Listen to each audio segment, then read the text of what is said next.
The history of the Dublin Fire Brigade Museum, it was founded in 1975 by a gentleman called Tony McCann and a couple of other men. The reason for the museum is we must remember those that were here before us, like men that have passed away. The 99% of the material here is on loan to us from their families. The first chief, Ingram, he brought this uniform back from the United States. They were in the Civil War, the blue and the grey, and he brought this back to firefight in Dublin. And they wore that from 1862 up to the mid-30s.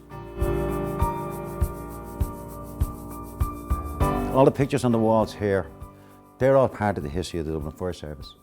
And each one of them tells its own story. And probably the best one of the whole lot is this one up here. And it tells the history of the Fire Service. The reintroduction of the women back into the Fire Service. Because we had women in the Fire Service from 39 to 45. They were in the AFS, they also learned to fight fires. Some of the first firefighting women in Europe were trained here in Dublin.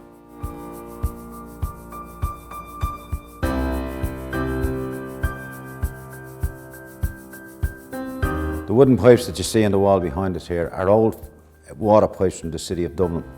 When they were building the new office block on Wood Quay, they came across these pipes.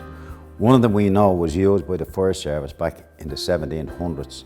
They used to dig a hole in the ground, punch a hole in the water pipe, let it fill up, and they would then take buckets of water to the fire scene. What we have here in the corner are some of our old breeding sets. This was a rebreather, what they call a rebreather, charcoal, small oxygen cylinder at the back. And then we move on to old stuff from the 50s to 60s. These sets here, they were 3 stone in weight. They're gone now, lighter again for your modern day firefighter.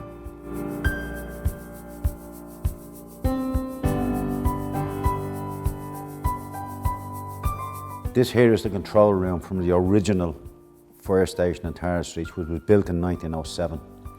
And when you look at it, it was the men that were in the fire station, the married men, the single men, had all their own bells in their quarters. So if you were a DO, you had a bell in your room.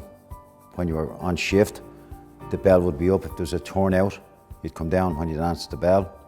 The ambulance men, the mess men, the bedrooms, all those had bells. And on the left-hand side of the board here, they're phone boxes from around the city. And this here is a picture of one of those call boxes from around the city. Again, firemen had to go out each day and test them. That was part of their duty.